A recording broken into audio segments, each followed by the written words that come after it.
दोस्तों नमस्कार, आप देख रहे हैं रोहतास की आवाज़, मैं आपका दोस्त अमित। आपको बता दूँ कि तेजस्वी यादव का जिस प्रकार बिहार में बढ़ता कद, उनको देखते हुए बिहार की सभी जितने भी राजनीतिक पार्टियाँ हैं, उनको परेशानी बढ़ गई है और उनको लग रहा है कि तेजस्वी यादव को 2025 विधानसभा चुनाव में हराना मुश्किल ही नहीं नामुमकिन लग रहा है।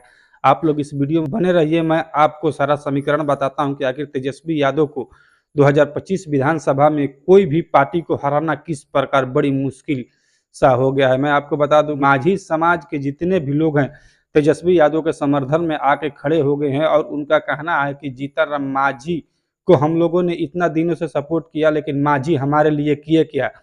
अगर हम लोग का कोई अगर समाज में खड़ा होने का हक दिया है तो लालू यादव हैं। किसी ने हमको समाज में बोलने का हक दिया है तो लालू यादव हैं। हम लोग बहकावे में आ गए थे और हम लोगों ने जीतन राम मांझी को अपना नेता मान लिया था, लेकिन जीतन राम मांझी हमारे नेता कभी भी नहीं बन सकते हैं। जीतन राम मांझी वाले हैं, केवल वो अपने लिए कुछ करते हैं, अपने समुदाय के लिए वो कुछ करने वाले नहीं है।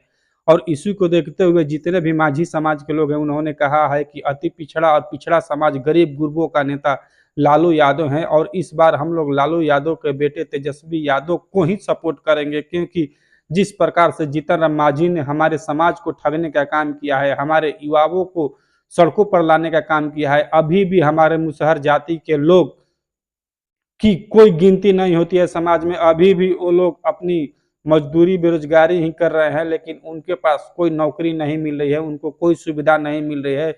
ये जो जीतन राम मांझी हैं केवल अपने परिवार को आगे बढ़ाने में काम कर रहे हैं, अपने समधिन को टिकट दे के आगे बढ़ाने में काम कर रहे हैं, लेकिन हमारे जाति के लिए मांझी ने अभी तक कुछ नहीं किया है। वही देखते हुए आपको पता होगा कि महागठबंधन में ही मुकेश साहनी जी हैं, तो मुकेश साहनी मल्लाह जाति से आते हैं और मुकेश साहनी को लोग बोल रहे हैं कि मुकेश साहनी को एनडीए अपने साधने में लगी हुई है और एनडीए 2025 में मुकेश साहनी को अपने साथ लेकर आ जाएगी। लेकिन मैं ये बात आपको लिख के दे रहा हूँ कि मुकेश साहनी कहीं भी जाने वाले नहीं है। मुकेश साहनी इंडिया अलायंस से ही 2025 विधानसभा चुनाव लड़ेंगे और महागठबंधन में मुकेश साहनी को बहुत बड़ा पद मिलने वाला है। अगर इंडिया अलायंस महागठबंधन 2025 विधानसभा चुनाव जीतती है तो उसमें मुकेश साहनी को बहुत बड़ा पद मिलने वाला है। मैं आपको बता दूं कि मुकेश साहनी को उप मुख्यमंत्री भी बना दिया जाएगा और जितने भी साहनी समाज के लोग हैं वो महागठबंधन के साथ आके खड़ा हो गए हैं। और जो लोग बोलते हैं कि एम वाई समीकरण तोड़ देंगे, प्रशांत किशोर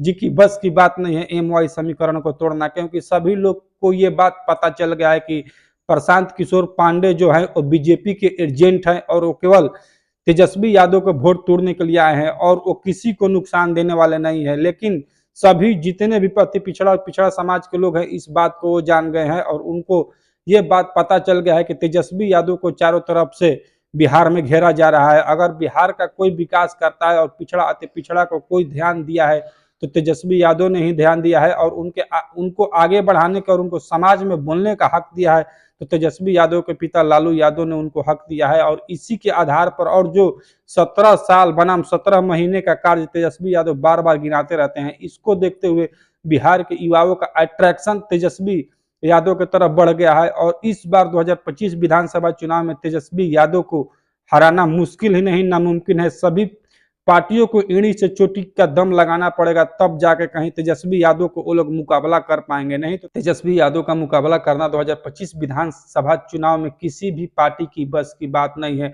अगर चिराग पासवान की बात चल रही है, अगर चिराग पासवान महागठबंधन में आ जाते हैं तो फिर सभी पार्टियों का दहाई का आंकड़ा भी कोई पार्टी नहीं पार कर सकती। मैं आपको चैलेंज लिख के देता हूं कि 40 से 50 सीट के अंदर एनडीए अलायंस सिमट जाएगी, नीतीश कुमार और बीजेपी के अलायंस सिमट जाएगी, इससे आगा वो नहीं बढ़ सकते हैं अगर चिराग पासवान महागठबंधन में आ जाते हैं तब। बाकी आप लोग की राय क्या है, आप लोग मेरे कमेंट में कमेंट करके बताएं। आप लोग देख रहे थे रोहतास की आवाज, मैं आपका दोस्त अमित। आप लोग से मिलता हूं एक और नए वीडियो में, तब तक दीजिए इजाजत। जय हिंद,